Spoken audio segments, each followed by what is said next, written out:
జెడ్డాలో November 24, 25న 2 రోజుల పాటు 2025 IPL mega వేలం జరిగింది. మొత్తం 182 మంది క్రికెటర్లను ఫ్రాంచైజీలు కొనుగోలు చేశాయి. ఈ వేలంలో team India star cricketer Rishabh Pant అత్యధిక ధర పలికాడు. ఐపీఎల్ హిస్టరీలో ఖరీదైన ఆటగాడిగా రికార్డు క్రియేట్ చేశాడు.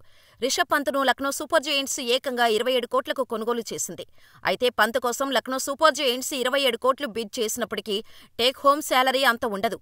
ఐపీఎల్ వేలంలో వేసిన బిడ్, ప్లేయర్ కాంట్రాక్టు పీరియడ్కు సంబంధించిన మొత్తం శాలరీ.